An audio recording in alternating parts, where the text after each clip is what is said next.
Welcome to Architosh's ToshTalks, Episode 2, our new video-based interview series, talking to AEC software leaders about their technology and solutions. My name is Anthony Foster Robledo, your host. In this second episode, Chaos Envision and Futures with Roderick Bates, we have a broad conversation about all things chaos. We also look at Chaos Envision, which many industry professionals got a good chance to see at the AIA Boston show this past June. Roderick, who is head of product operations, also delves into Enscape Impact, Chaos Veras, and various other AI technologies now emerging in their tools. We can also touch on what Chaos can add to the industry beyond visualization. Moreover, from our conversation, we had a good talk about various Mac technologies and their relationship to the industry. So here, Roderick shares some thoughts about the Mac in relationship to not only their product line, but the larger AAC industry as a whole. It's all very interesting stuff. So let's unpack it and get into this episode. It is my pleasure to bring you my conversation with Roderick Bates of Chaos.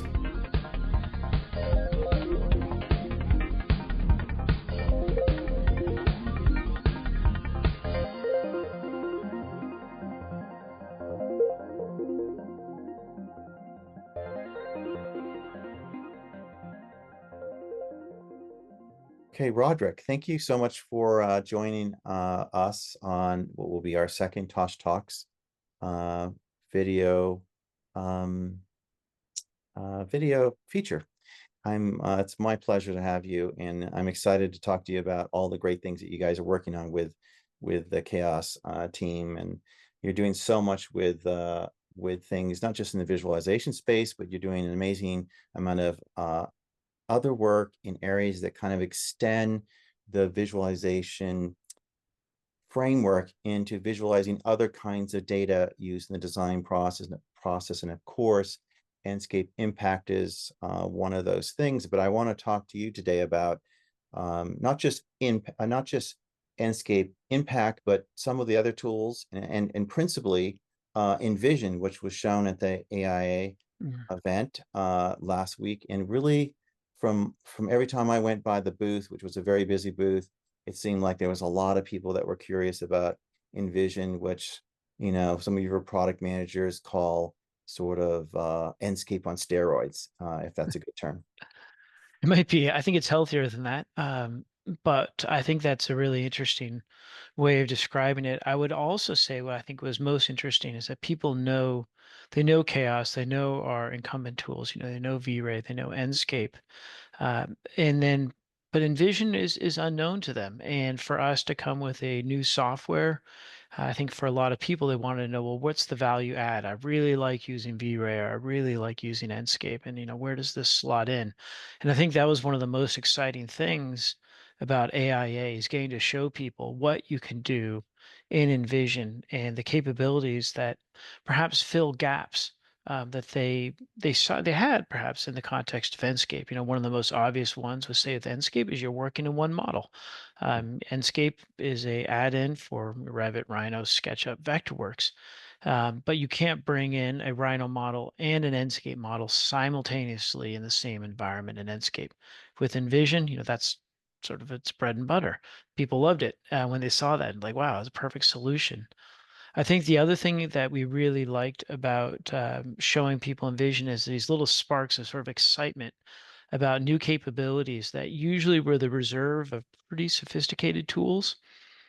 It combines a lot of the animation capabilities that you might find in a digital content creation platform. Sort of fancy way of saying something like 3ds Max, where you're doing real animations, and it takes frankly a pretty steep learning curve. And with Envision, we've made that accessible to the level of an Enscape user, which is really exciting for a lot of people. All of a sudden opens doors to storytelling they might not have had before. And then on top of that, there's a sort of this spark that, at least for me, is one of the most exciting things where people realize that you can essentially explore these animated scenes. You're walking through a dynamic city. People are walking past you. Cars are driving. But it's almost like a movie that you can explore on your own terms. You're not limited to a particular fly through, although you can create one if you want. But it's actually just like being in the real world in the sense of it's a dynamic environment that, you can look behind a building and see what's going on. And I think Right. for a lot of people, the idea that you could have an environment that's so dynamic in the sense of incredible texture of materials, high quality visualizations that are really ray traced, and animated assets, so it's lively, just like a real environment. But you can also walk around on it just like a person. Mm. Um, there's something about that that's totally unique. And that was something that I really like to see when Right. people were watching the demonstration. Yeah, no, that's pretty amazing. It's almost like you're simulating life on some level. You're simulating the real world context, and you're getting the designer, the architect, the stakeholder in the project literally kind of into the environment in this kind of almost like a virtualized way, but it's not with any kind of headset. And that's cool. It's really cool stuff. And I know we'll jump into some of that, and you're gonna actually show me that in a minute. But Mhm. let's step back for a second and let's talk about Chaos sort of just growing in general as a company, growing from V-Ray to Enscape and to many other things now as it continues to grow, and just growing beyond visualization a bit, right? And I mean, there's no question, although this is something actually I recently had a sort of a small debate with my CEO actually about this, and saying maybe the better way of, at least that I see it, is that we're growing beyond classic visualization. This idea of you're creating a render or you're creating a movie, and more to an understanding that we are looking at a future of visualization where you really are taking a step back from the perspective of motivation. Say, why am I creating a visualization? And the truth of the matter is, by and large, people are creating that visualization. Well, maybe this isn't rocket science, but you're creating it to communicate. right, And before, in sort of classic visualization, you were really communicating an aesthetic consideration. How does it look? That's it. right, And yet, when you think of that example you talked about with animation, like all of a sudden there's this opportunity to communicate data. How does it actually feel to be on the stair when you have people marching up and down? That's not just an aesthetic consideration. That's actually an element of performance. It's an element of data that's starting to come to play. And when you think of our Enscape Impact software, it plays into that. It's about data. It's about how does this building perform from an environmental perspective? And is that something that we can visually communicate, make accessible during visualization workflows? And of course, make it something where even without training, you can see it. It's like you're sort of right. using the base skills of vision. And I think that is a big part of what we're pushing towards, is that we realize we have an incredibly powerful tool for collaboration, visual communication. How do we lean into that? How do we leverage that across all the people that are involved in designing, delivering, occupying, managing a building? I mean, I don't think there's any industry that has so many absolutely required stakeholders. It's someone can sit down and with a microphone and a guitar and record a song. Good luck sitting down and trying to build a building with one person. It's one of these things where it really does require a very large group of people, all with different skill sets, all bringing something unique to the table, and all of them have to collaborate. And you really need to have a mechanism by which they can effectively communicate not just visual data, visualizations, traditional sense, but all of the data that's necessary for everyone to make decisions and have a Yeah. shared comprehension. Yeah, no, I love the point you're making about um, this visual communication because as architects and designers, that's how we think of everything. Everything is visual to us. We are primarily visual thinkers. Maybe we can just jump right into Enscape Impact a little bit, and maybe you can show us sort of some of what you're talking about, so viewers can understand sort of what Enscape Impact is all about. Yeah, I think that would be worthwhile. And so maybe I can give a quick demo of what that would look like, and we'll see if I can share an appropriate screen here. I have a lot of them open too.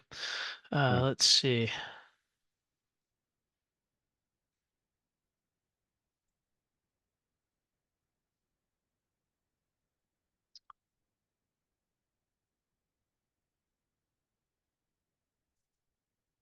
Let's see. No, I don't think this is actually sharing as pause. I want to stop the share. I got a lot of screens. I want to make sure I have the right one. So this is the downside of doing these things live, isn't it? Yeah, Um, yeah. Okay. Take your time Thank while you. you're. Yeah, but I had it up for a second there, so let me bring it back up. Um, Yeah, no. So while you're doing that, I just will just kind of add a little bit about Enscape Impact. Everyone's familiar with Enscape as a real-time rendering tool that has been in the market for quite some time, initially for Windows only, and slowly grown to the Mac platform, which is great. I think starting with SketchUp and then rolling out to some of the Mac-based tools like ArchiCAD and Vectorworks. Um, Additionally, I will add that, it's a tool that competes with things like Twinmotion, Lumions, and so forth. And as a real-time rendering tool, it is more democratizing tool, right? I think that's fair to say, Roderick, right? It's something that unlike 3D Studio Max and Cinema 4Ds of the world, it's much more accessible for and targeted towards the average architect to help them visualize as they're designing. oh, absolutely. I mean that's the primary value add, I think, in a lot of ways, is that accessibility of the workflows that usually require a more sophisticated software for sure. Sure. So I have Impact queued up here. I think Okay. a quick video that does a good job of explaining things here. So is Okay. that coming in across as a full It, screen here? yeah, it should be adequate. Definitely adequate. Okay, great. So it's a pretty simple software in the sense that you are in Enscape, you've created a render or you have a project, and all you really need to do is answer three things. Where's my project located? What does that building do? And where is it located? And based off of that, it pulls quite a bit of data, everything from the relevant building codes that would be required to the set points that are normal for that building type in that region, the system types, what type of heating and cooling you normally have for buildings in that area and things like that. It really allowing for you, really early in design to get a fair bit of information and runs an initial analysis. Then you can go and as you modify your building further, in this case, you change aspects of your, say, your building envelope, you can see the results presented back to you. And you can also see them presented back to you, not only in a dashboard view, but also within the render itself. Hmm. And I think this is one of the big pieces of value is that you can switch back and forth between a visual view and a building performance view, all within the same model. And you get to see where are portions of your building performing well and where are they not. And this is something that I really like, and it makes it an incredibly intuitive tool on two levels. One is that it's really easy to perform an analysis. And then the second part is that it's incredibly easy to understand what the analysis is telling you. Hmm. One of the things I think that is challenging for us to effectively communicate, though, is that despite the paucity of inputs, we have been able to achieve an incredibly high level of accuracy. And this is something that we make quite explicit in public. We actually post performance results where we compare our software against the engineering grade software IES, which is our technology partner. They sell their own software, and we show results of the same building run in Impact versus their software, and we find alignment in like basically within a percent of the same building. But for most people, it's almost like they can't believe that you can do this with so little. And Hmm. obviously, it's not going to reflect custom nuances. If you're having a custom building envelope, that's not where this tool excels. This tool is about I'm just starting the project. I haven't defined those aspects, but what aspects of do I know? I know my massing. I know like my window to wall ratio. I know my orientation. These much more coarse grade considerations. And Got it. that's where this tool excels, kind of helping you avoid the pitfalls that come from these large scale moves that frankly can create a hole of performance that you will never be able to dig yourself out of, no matter how many PVs you put on the roof. Hmm. Yeah, no, it's really incredible to see just how you can get a quick sense of what's happening with the energy by looking at the kind of this gradient color scale to understand from red to blue, I suppose. Yeah, I mean, say the Neapolitan ice cream, as I like to call it, but it is pretty effective. You're like, well, Clearly I'm doing something wrong here, and it's really easy to see it, which I like. And I mean, what's the point of that, right? It's Right. visual data to inform design. And you're like, Right. okay, I need to change something here. I need to alter my glazing. I need to put in some more shading. I need to have greater setback. Who knows? But whatever it might be, it gives you information as a designer that you need when you Right. need it, which is really nice. Yeah. And it's clearly an extension of the kind of value add to using Enscape as sort of this second design window, whether you're working in Revit, like I think you were showing there in the video, or Rhino, or some other BIM design software. You have this second window that's giving you not just the feedback on light, on color, on materials, but you can quickly get this almost like Superman view of sort of what's happening with energy with your design, which is It's pretty true, cool. and it's energy today, and we'll be releasing thermal comfort later this year because obviously you could make an incredibly uncomfortable building, and it performs great. Although, like I said, the set points and things like that are all packaged and conform to the requirements for that building type. But still, we're really excited about bringing in a comfort element because when you think about it, like that's one of the big pieces that people care about. I mean, I used to Right, work in architecture. I remember one client we were doing a retro commissioning on a building. We were like, this building was atrocious. We're like, this is not performed to expectations. We're like, well, I don't know. No one ever complained. So as far as the facility manager is concerned, it was the best building he had. So, right, it's everyone's there's comfort is key when it comes to happy customers for sure and yeah, happy clients. absolutely. Let's switch over to Envision now, Chaos Envision, if we can. Hmm. 'Cause that's a whole other, sort of whole other animal. And like I said earlier, sort of Enscape on steroids. Just because it adds a couple things, right? It adds not only this more interactive world, but even the rendering quality is more upscaled in terms of capabilities too. It is. It's upscaled, and I think people want to know why. One of the things that I've always been an advocate for is taking a lot of the pretty remarkable work that we do in media and entertainment. I mean, a lot of movies that people like Marvel movies and things like that, use our software in order to do the visual effects.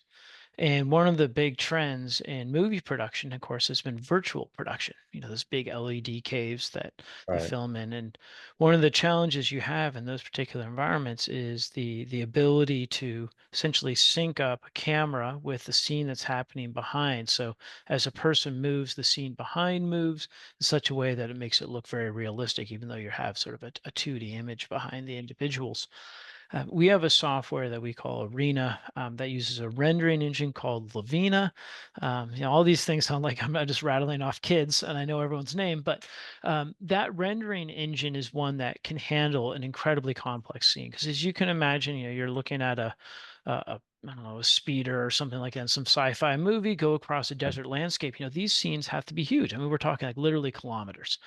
And right, so this rendering engine can handle scenes like that, and it has to, of course, be real time, and it has to be ray traced to give the quality that's required for the media entertainment, that production quality. So it's a really exciting software. I mean, that Lavina rendering engine is what we put into Envision. It's sort of like the engine under the hood, if you will, right, which means real-time ray tracing. It also means fantastic quality. And we have some of these videos we've used for demos where it essentially shows someone almost like in a drone shot above a large city. And then you right. can zoom down into like a leaf on a tree that's sort of waving in the wind. I mean, it's just incredible that you can have that level of scale of support. And the whole time you're looking at ray trace quality. Yeah, that's amazing. And you mentioned speeder, so you're really talking about an engine that is sort of like Lucasfilm grade.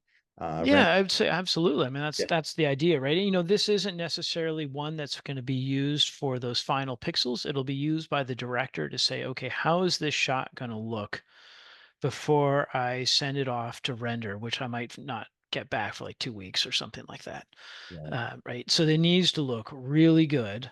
Maybe not absolutely indistinguishable from real, Mhm. which other softwares like. I mean, it's one of those things where I sometimes I like to rattle off various customers, and people are always astounded that it's V-Ray and not photographs.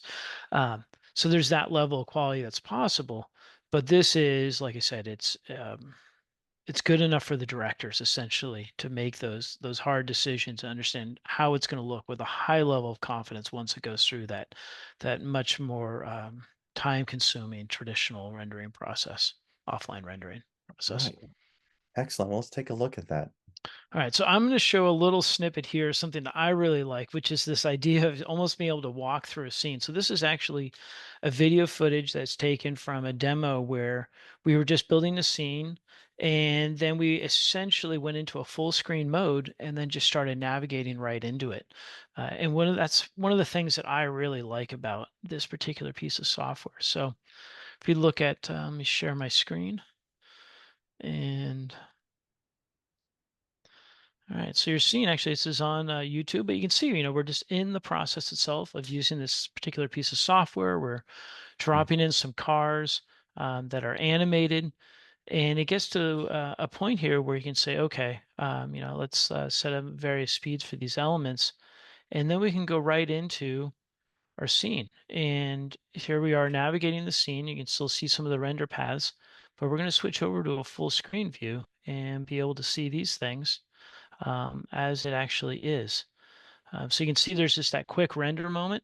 But Right. right now we're basically inside a movie almost. You can see your cars are going by, people are walking past, and you can go to different areas of this and you can really just explore, which I find to be incredibly compelling. So you can explore, of course, just on your own volition, see what you want to do as far Mm. as what's compelling. But the other side of it as well is that you can use it as a mechanism by which you can also kind of design the movie that you want, if you will. Say, okay, here's a unique moment that I really like. Here's an area of this particular scene that I really like. Let's make a sort of a vignette out of this. And that's one of the aspects that I really like about this. It allows that type of flexibility. And it makes it an accessible tool, which, like I said, just wasn't there before. You had things like Enscape, which are really powerful, but they weren't doing true ray tracing. They weren't doing scene assembly and things like that. Weren't doing animation, or you had this whole other category of tools that were essentially sort of either Hollywood or Hollywood light tools. Something like 3ds Max, where they're using that to some degree in Hollywood, interestingly, but you're also seeing it at sort of the top end of architectural visualization, which that's not accessible to most of us. Right. Right. Um, that was fascinating to see that. And you're right, it is like being inside of a film a little bit. Help me understand the workflow and the jump between Enscape and Envision, because I understand that you can move an Enscape scene into Envision. Uh, Yes. and Yeah. so if that means that on some level, those architects out there who are, or just visualizers, designers who are doing this kind of work, they may have Enscape skills now, but it seems like Envision is sort of like graduating to the next level for them, but in a very accessible way, technically, because all their work that they've done in their Enscape scenes can carry over. Is that correct? It is correct, and I can just probably just tell you why it's correct. So we have a file format that we use is called the VR scene file format, and it's the file format that plays nice with our ecosystem. Envision can ingest data from a variety of sources. VR scene, sort of its favorite, if you will. It's like it's Right. best food. It's like well, what does the goldfish eat, right? Yeah, that's its favorite food. But it can also take in FBX and OBJ files as well. But the VR scene file is one that pulls from anywhere in our ecosystem, essentially. And we even have what we call sort of the Chaos Bridge, which is actually a free piece of software that you can install on, say, SketchUp or Rhino, just to export a VR scene file from those programs. But what it includes is it includes really the information you need specifically for the purposes of visualization. So it'll include the overall geometry, but it'll also include your lights, your cameras, views, materials, assets, things like that.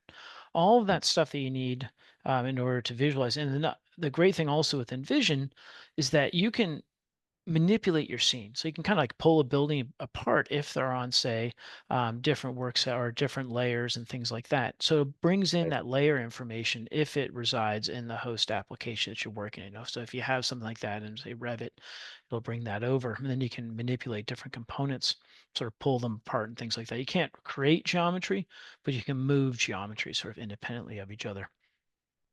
So that VR scene file includes all of that information for the purposes of rendering, and it makes it a very seamless workflow in the sense that you basically have a starting point. So if you've used Enscape, it'll bring over the material data. It'll bring over any of the lights you might have placed in that particular model. Say if you're using SketchUp, it'll bring over the assets and things like that.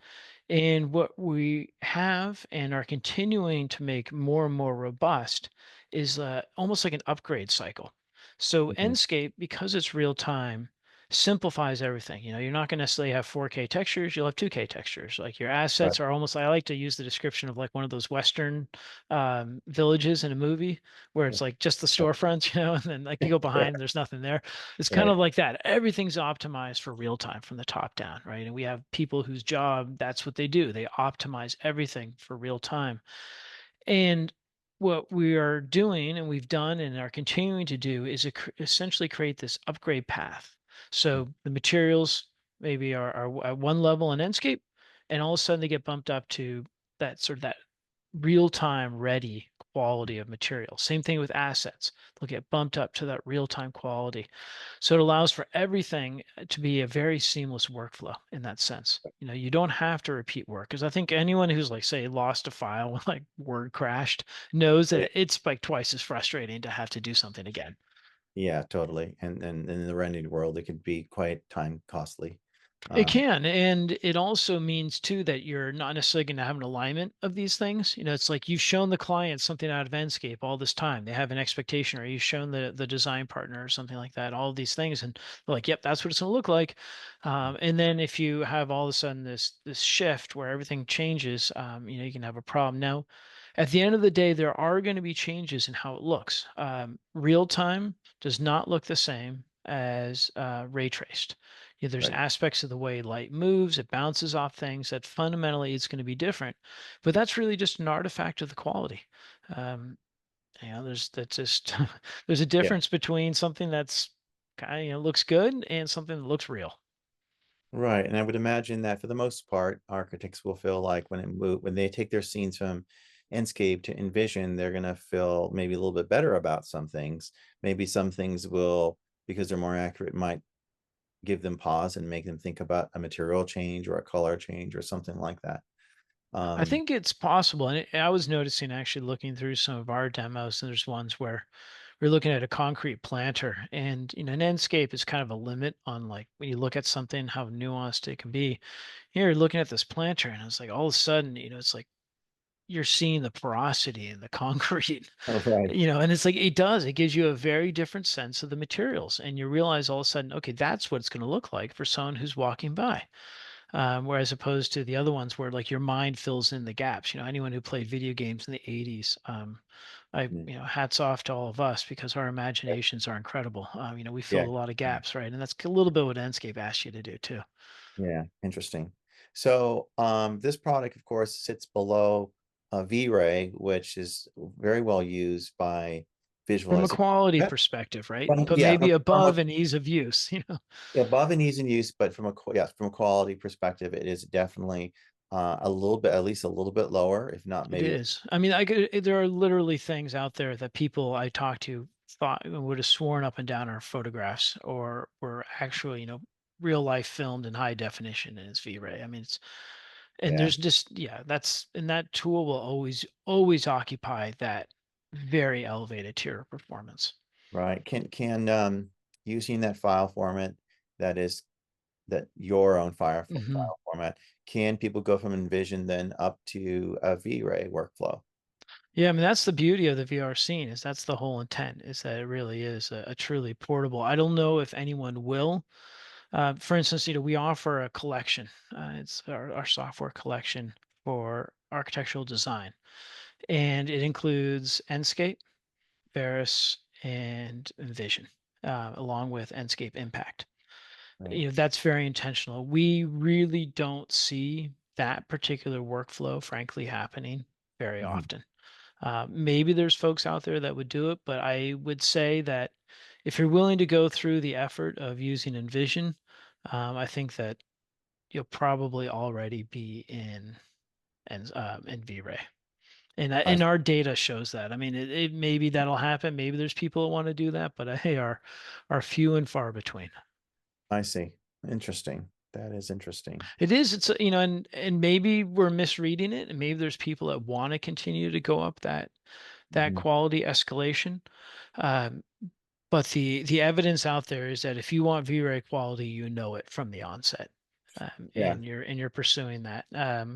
And so we do see people that maybe go from Enscape to V-Ray because your Enscape's used by the designer, Hmm. and that designer wants to communicate very accurately the intent to the visual artist that's using V-Ray. So Right. they say, this is exactly what I mean, as opposed to just giving them some vague direction in a Revit model to work with. Hmm. We do see that, but we haven't seen anything where someone's going necessarily from Envision. It's almost like you want to go from A to C and just skip B. Yeah. So basically, Envision is for the design professional who wants to sort of bypass the rendering studio professional and go directly to Envision. Yeah, and we've seen a lot of people For do most that with part. Enscape. Yes. Yes. But we also hear a lot of people saying, "Boy, I like Enscape," but I go into an interview and yeah, and in my project, they're like, "Oh, I recognize that person from the that asset that you used. I saw that in the last interview."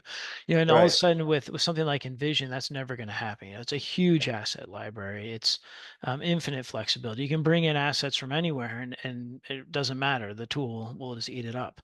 There's things like that. So I can see and I already hear and know that there's people that are love Enscape, but they're bumping up against the limits, frankly, when it comes to what their projects require, whether it be for a pursuit, to win those projects, or to really impress the high end clients. Mhm. Interesting. And speaking of assets, let's talk about AI because that's an area where AI has made an obvious contribution in terms of being able to, you're able to text prompt your way to a kind of background that you want to see, a forest, kinds of trees, perhaps, colors, textures, cars, entourage. I mean, you're at the mercy of what the AI may give you back to some degree. What are your thoughts about sort of where AI is going and how does the Chaos Group see it as a technology domain and what impact it may have inside of the group's products? And of course, you have Veras and you have some AI tools now. We do. We have some AI tools, and there's a couple of different things that I've heard that have stuck with me.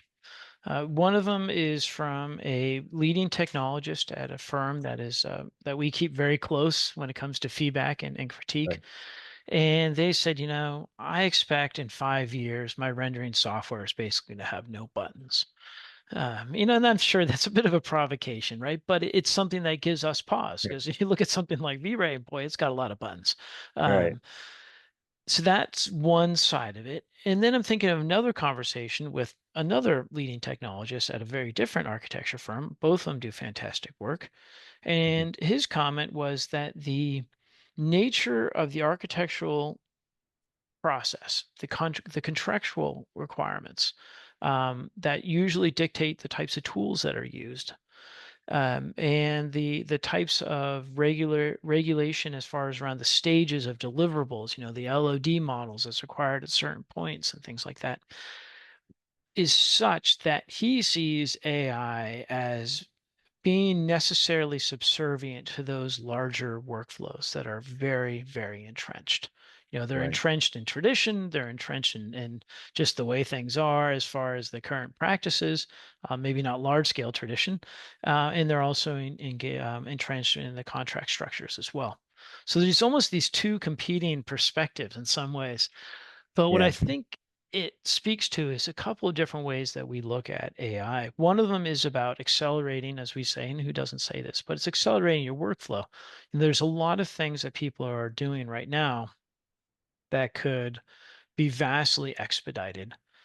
Mhm. And we in conjunction with that, also recognize that people want to be able to use AI in such a way that aligns with their design intent.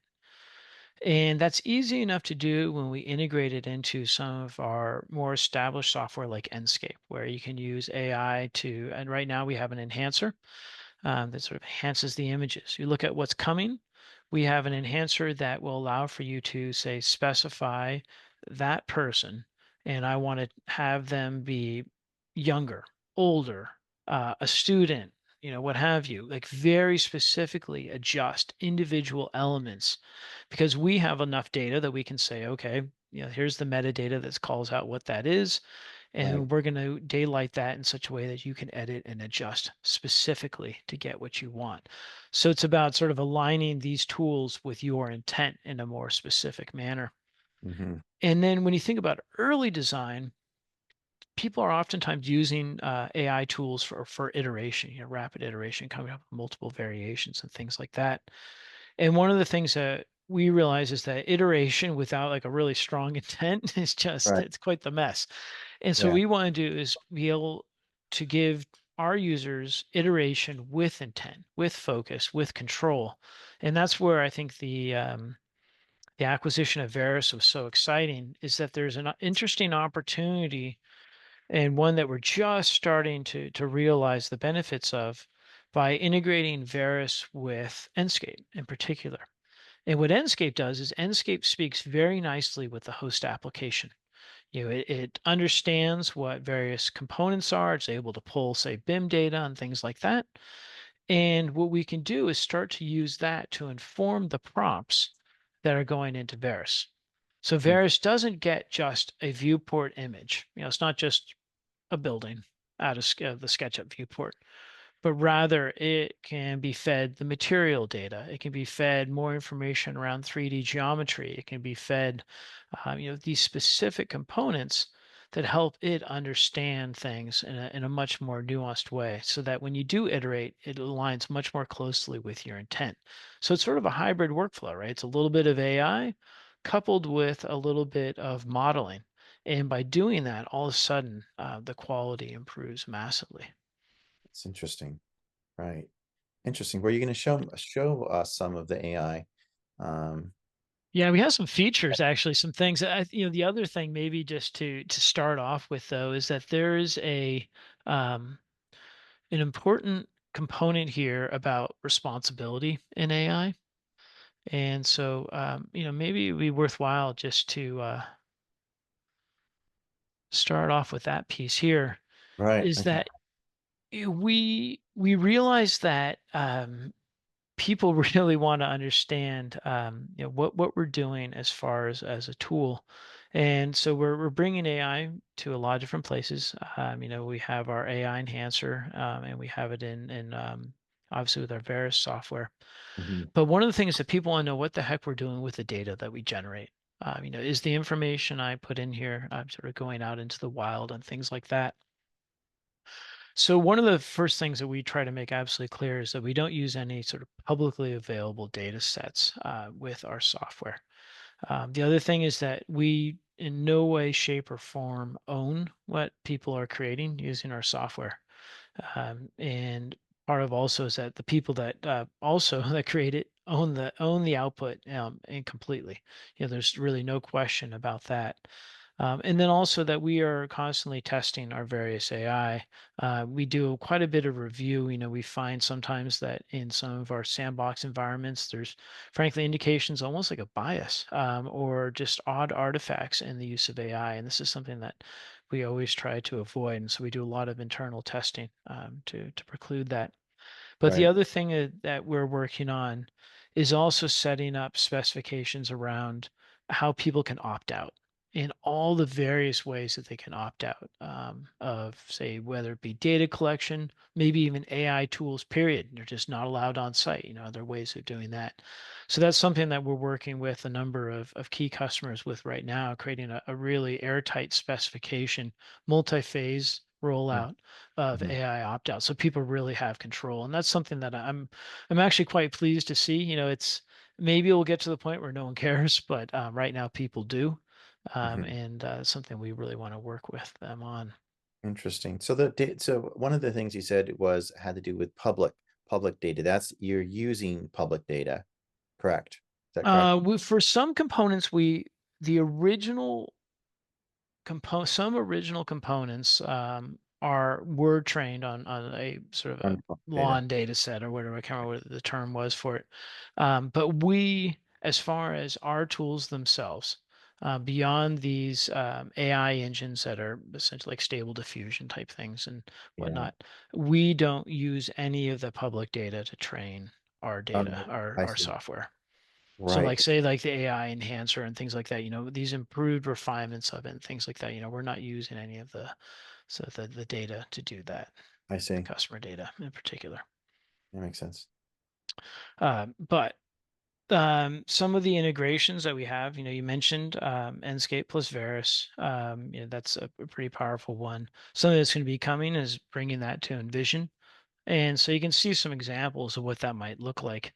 You can basically take an Enscape image like you see up here and make it something that looks pretty, maybe very artistic, something that's a little more aspirational or what have you, or something that's quite true to the geometry, but turns it into, something you might say like Stephen Hall or something like that would produce. Right.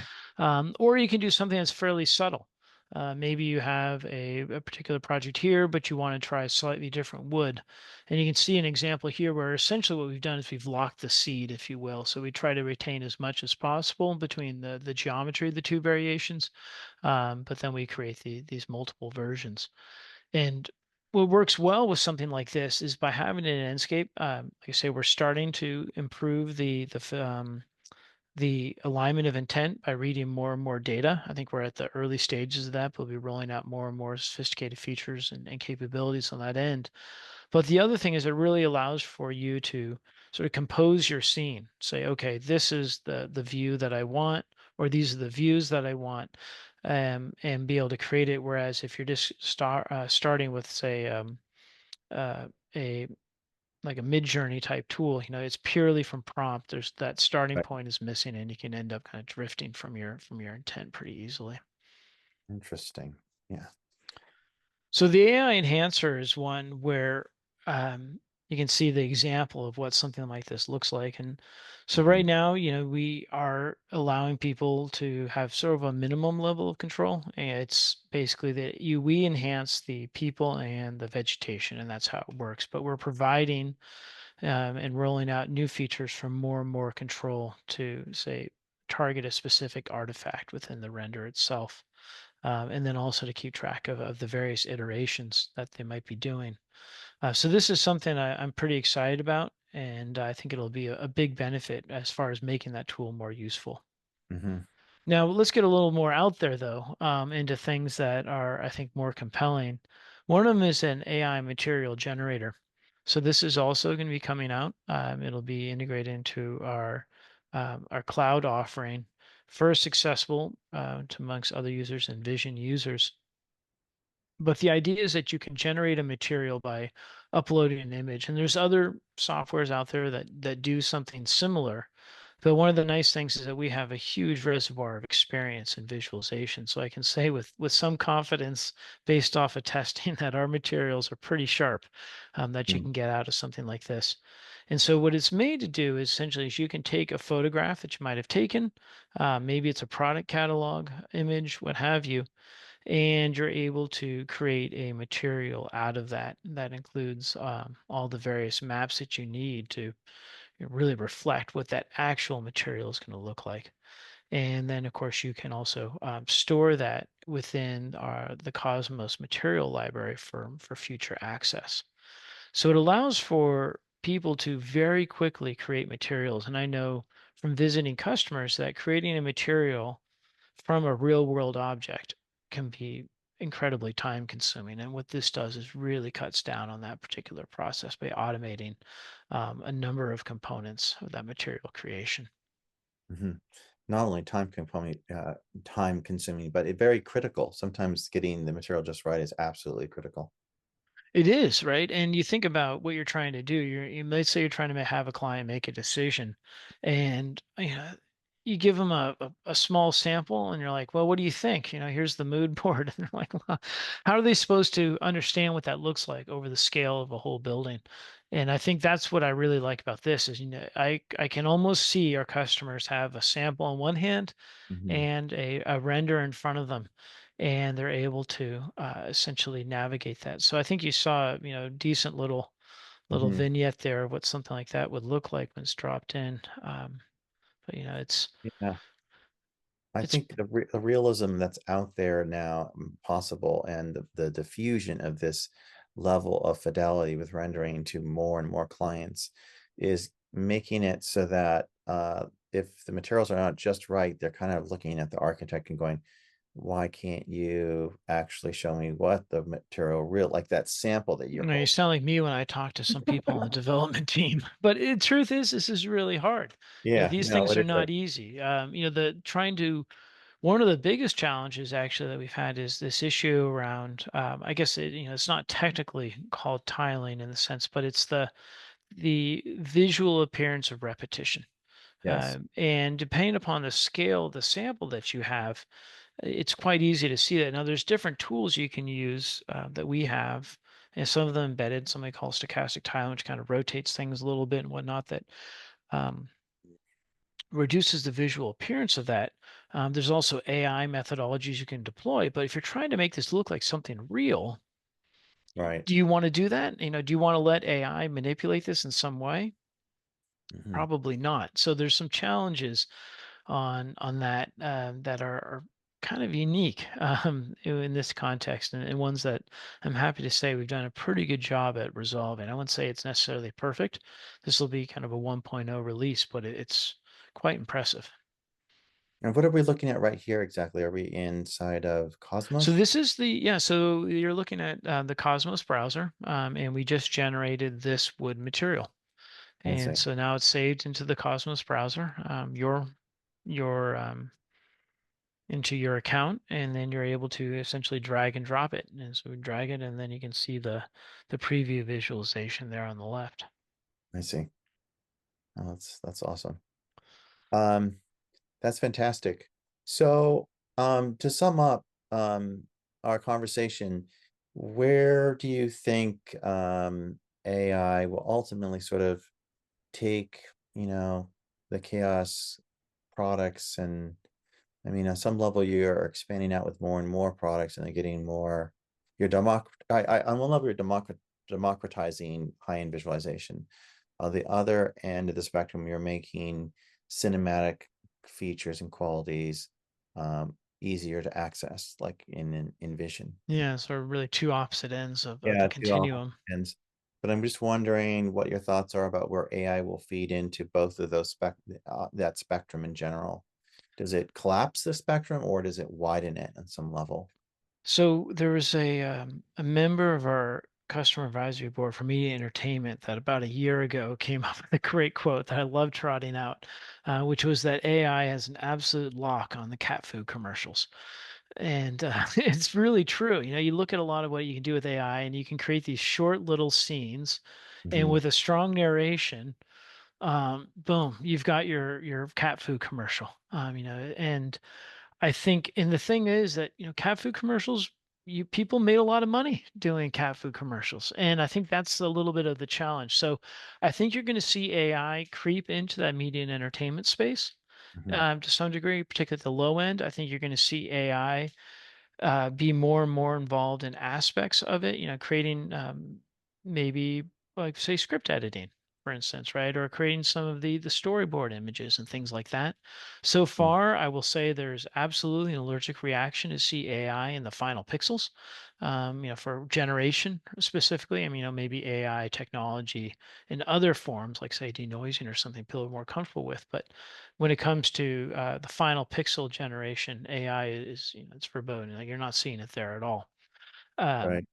but would I expect it to start to show up more and more? I would think so.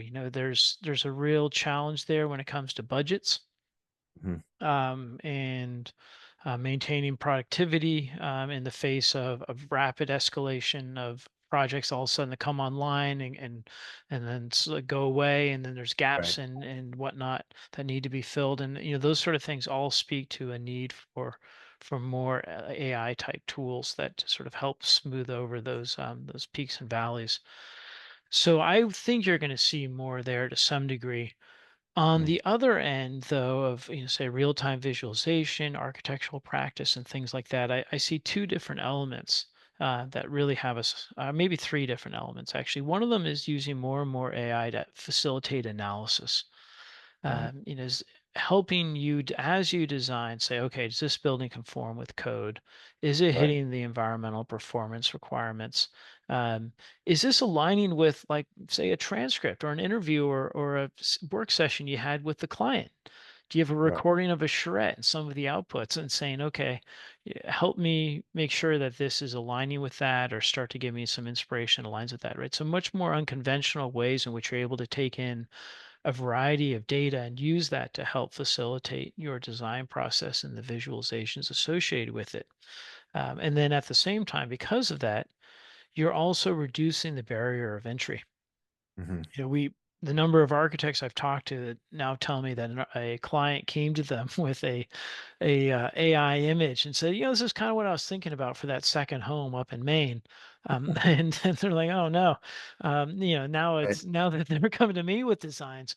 But I think that's part of what we're seeing on the other side there, is that AI is starting to lower the barriers of entry. We always talk about democratizing visualization, but what it's doing is it's not just democratizing visualization, which it certainly is, but it's also allowing for multiple people to have an input on design in a way that I think ultimately is going to start to be reflected in the geometry itself. Hmm. It's not about just using a prompt to create a nice picture. Right. It's about using a prompt to perhaps actually create the design itself, and then at the same time to analyze and assess the performance of that design. And I think that when we think about us as a company, that's where we feel very confident that we can bring a lot of capability. We really understand the AI technology out there. We want to implement it in a very thoughtful and intentional manner. And that's something that we always do, is we recognize that um, we don't we as a company do not just like to sort of dump it out there and hope that it Yeah. works. We Right. are always very careful, and I think that you'll see more and more as we are starting to do exactly what our CEO said in that conversation you had with him. We're Yeah. moving beyond traditional visualization into other aspects of the design process from a data-driven perspective. And I think AI is going to be one of the key components that we're able to make that happen. Excellent. That sounds really wonderful. Well, thank you for sharing all these insights and imagery today with us. I really appreciate it. Oh, And well, absolutely. I mean, it's like talking about your own children. Who doesn't want to do that? So we all want to do that. that's right.